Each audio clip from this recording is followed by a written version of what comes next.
Assalamualaikum warahmatullahi wabarakatuh. Baiklah anak-anak semua, kali ini kita akan belajar mata pelajaran matematika.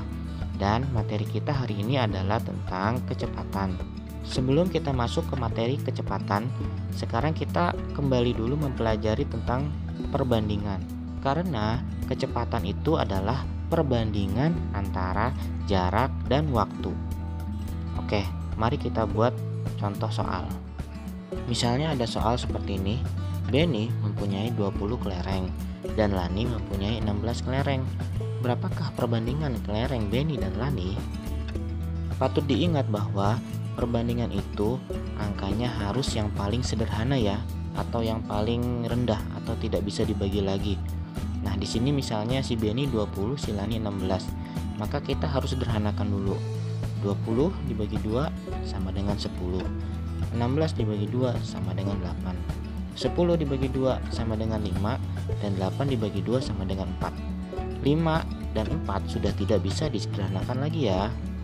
Jadi perbandingan kelereng Benny dan Lani adalah 5 berbanding 4. Tentunya kalian sudah mempelajari ini di pelajaran sebelumnya. Nah, kali ini kita akan belajar mengenai kecepatan. Satuan kecepatan adalah kilometer per jam. Kalian pernah nggak sih naik motor? Biasanya di speedometernya motor itu kalian bisa melihat ya, ada kilometer per jam.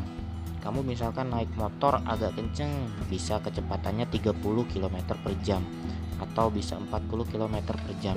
Kalaupun kamu ngebut misalkan 80 km per jam. Bahkan pembalap MotoGP membalap dengan kecepatan lebih dari 300 km per jam. So like this as Rossi runs off track and pushes Stoner wide. What amazing stuff here. Valentino Rossi and Casey Stoner duking out. They're doing so in the championship. And Stoner almost tries to go around the outside at turn 10. Jadi, sudahkah kalian paham definisi kecepatan? Lebih baik dan sangat lebih baik kalau kalian paham definisi dari kecepatan. Oke, sekarang misalnya kita buat soal dulu. Doni mengendarai motor dengan kecepatan misalnya 40 km per jam. Nah, di sini kalian harus paham bahwa 40 km per jam itu artinya setiap 40 km kita tempuh dalam waktu 1 jam. Kecepatan ini adalah perbandingan antara jarak dan waktu. Dilihat di sini 40 km berbanding 1 jam. Jadi 40 km di sini adalah jarak dan 1 jam di sini adalah waktu. Dengan kecepatan itu adalah perbandingan antara jarak dan waktu. Kemudian soal dilanjutkan. Misalnya diketahui jarak antara kota A ke kota B adalah 8 km nih misalnya ya. Si Doni nih pengen dari kota A ke kota B 80 km. Kemudian ditanya, berapakah waktu yang ditempuh Doni dari kota A ke kota B ini? Nah, kecepatan adalah perbandingan jarak dan waktu. Pada soal diketahui kecepatan adalah 40 km per jam. Artinya perbandingan 40 km-nya itu jarak dan waktunya 1 jam. Kemudian diketahui jarak yang ditempuh adalah 80 km dari kota A ke kota B. Lalu bagaimana sih caranya untuk mencari waktu tersebut? Kita buat dulu ya. 40 berbanding 1. Kemudian diketahui jarak yang ditempuh adalah 80 km, sedangkan waktu belum diketahui. Bagaimana 40 bisa menjadi 80? 80 dibagi 40 sama dengan 2, atau 40 harus dikali 2 supaya menjadi 80. Maka 1 pun harus dikali 2. 1 dikali 2 sama dengan 2. Jadi diketahui waktu yang ditempuh adalah 2 jam.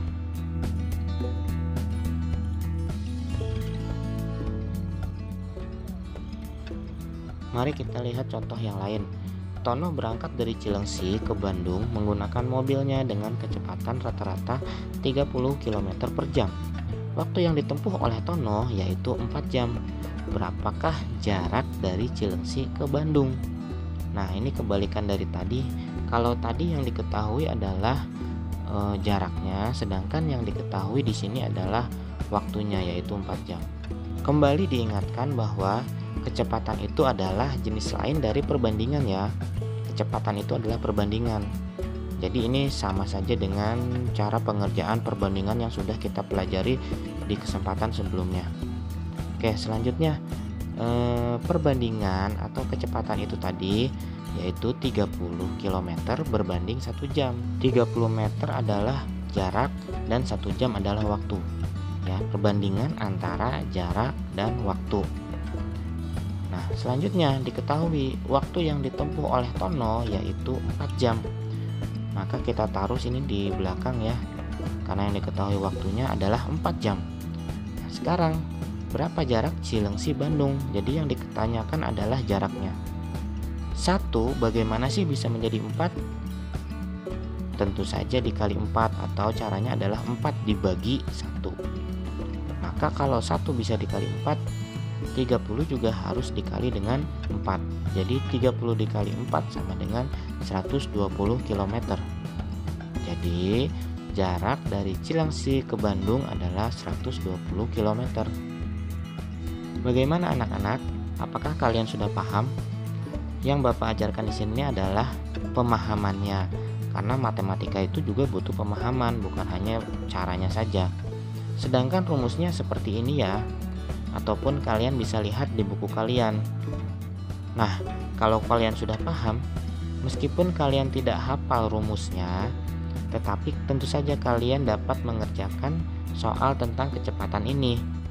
Semoga ini dapat membantu kalian dalam memahami soal tentang kecepatan.